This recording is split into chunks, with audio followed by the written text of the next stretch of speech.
Here's a guy to accuse Rhett of being inconsistent in his deconstruction. I'm not an atheist. Kind of went through a little bit of like you might call it an angry atheist phase, which is very common for people who are coming out of the faith. But I never really got all the way to atheism. And the reason I don't call myself an atheist is because I'm personally compelled to believe that there's something else going on beyond what I can see and understand. I don't believe this because I have evidence for it. I believe it because I want to believe it. I believe it because I want it to be true. I kind of want to live in a world where there's some magic, right? That comment stood out to me, and I appreciate that. And I think a lot of people feel this way. Even I know a lot of people who are not religious, but they still look at strict atheism, and it feels kind of disenchanted. And for me as a Christian, this is what I think of as the purpose of my YouTube channel. I use the word enchantment. I want people who are doubting and struggling to feel the enchantment of the gospel. That's what it feels like to know Jesus. It's enchanting.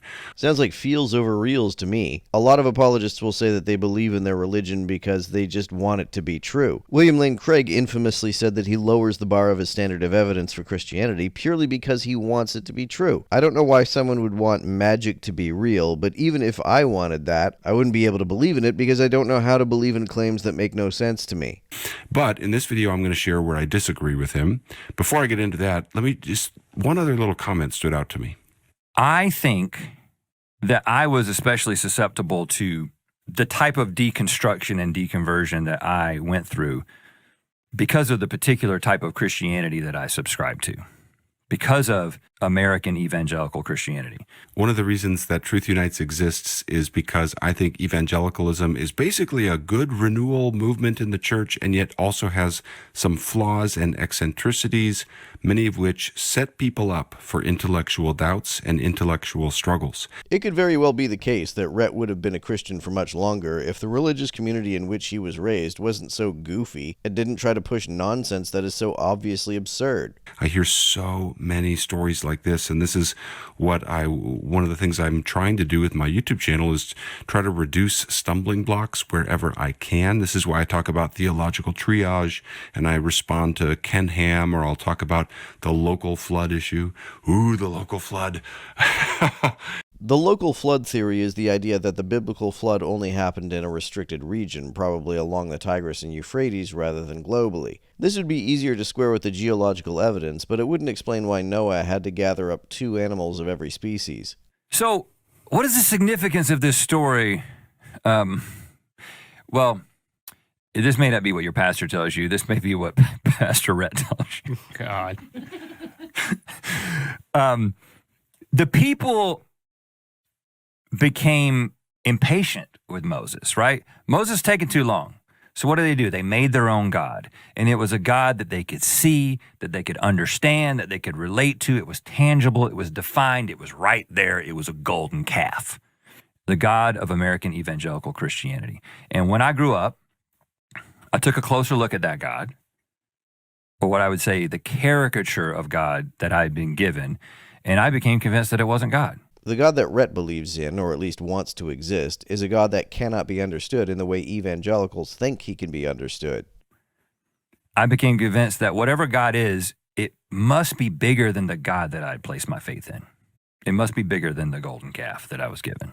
So he gives an alternative way to think about God that he puts forward with this book that he talks about from Anthony DeMello called Awareness. And this is the idea, basically, that God is the unknowable. God is ineffable and he's beyond and so forth. Here's a quote from that book.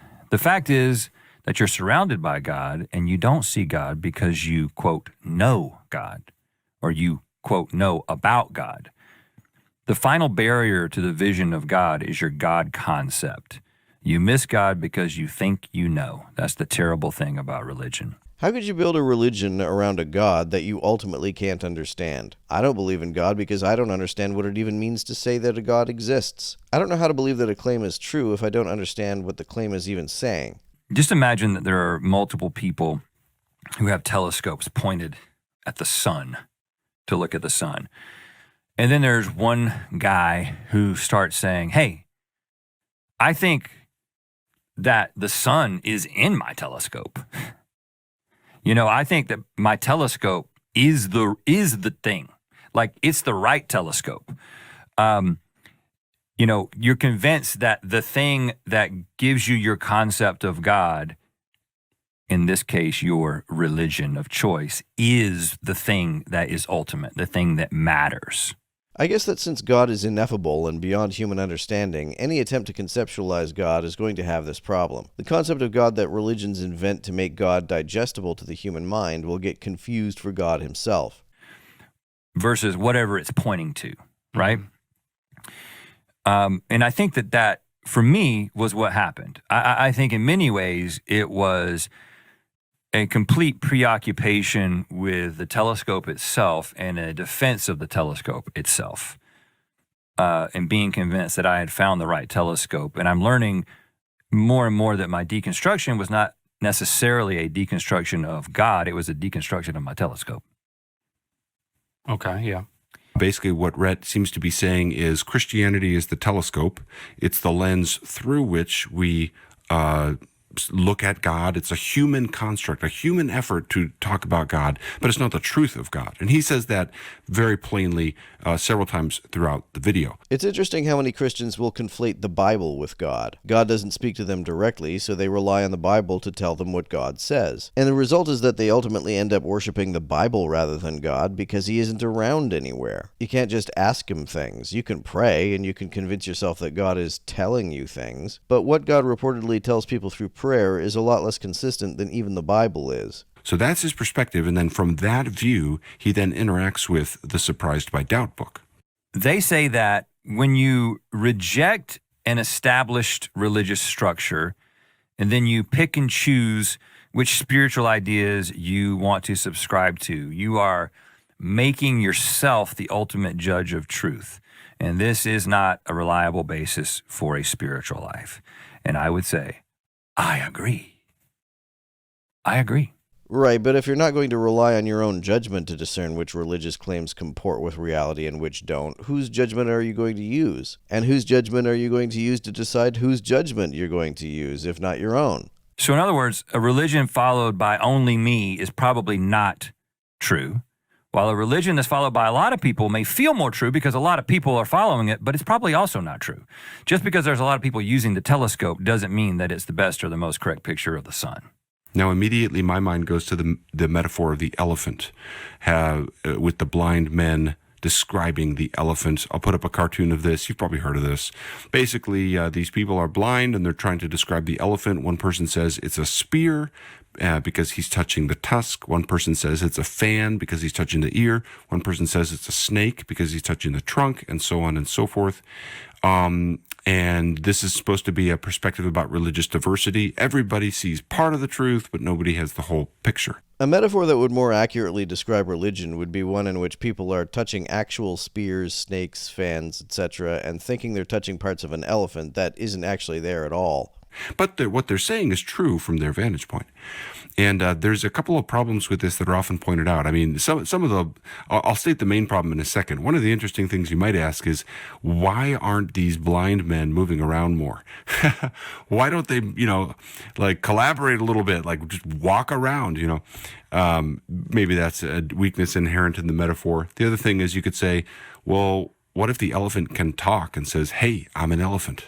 And if you think the elephant is talking to you, you probably have an overactive imagination, so this is a much better analogy for religion. So you could change the metaphor to a different metaphor to try to describe a different perspective. But here's the problem with the metaphor as it's told. Inconsistency.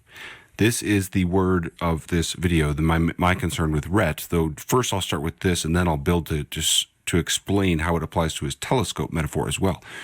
Okay, the elephant metaphor is told from the vantage point of someone who can see, someone who is not blind, someone who knows it's an elephant and they have a superior perspective on it all. And so it's kind of condescending because it's coming across like saying, those people are blind, but I can see. In other words, it's claiming the very kind of transcultural superior perspective that is disallowing to everybody else. It's a way of functionally, it's a way of saying rules for thee, but not for me. It seems to me that Rhett's point is that there's nobody who can see the whole elephant, or even has access to all of the parts of the elephant. He's not saying that he has any kind of privileged vantage point. Rhett's not being inconsistent in this regard. You've just misunderstood him and are now strawmanning his point. Since Rhett says that he wants to believe that there is something beyond his understanding, not only do I not believe that he's saying that he has some enlightened holistic view of God that Christians don't have, I don't think he even wants to have any such perspective. I think he is suspicious of the idea that anybody can have any such perspective about God.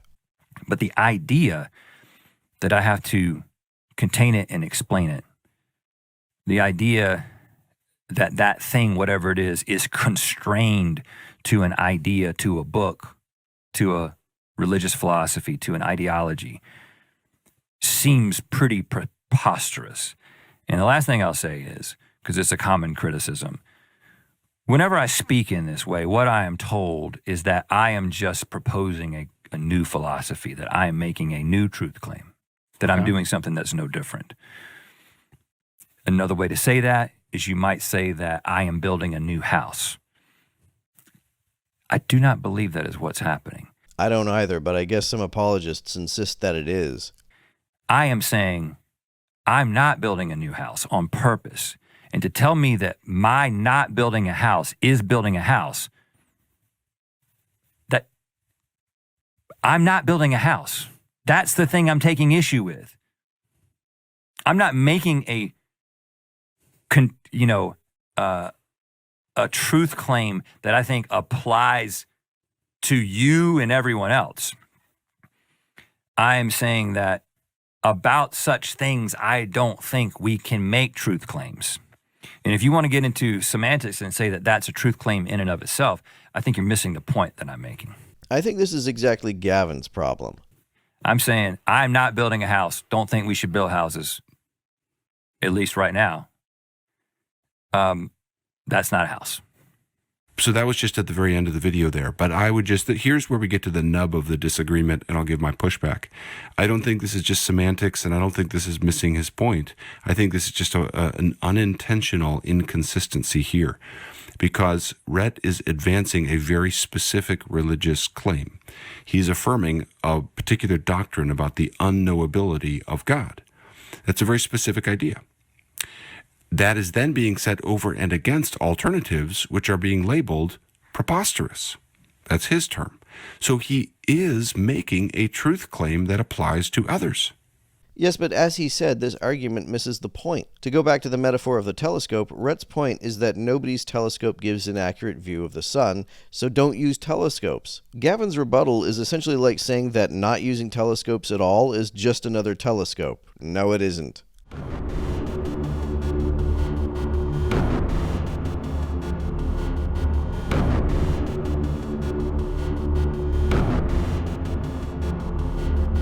To everyone who helps me out on Patreon, you're a big help. Thanks so much.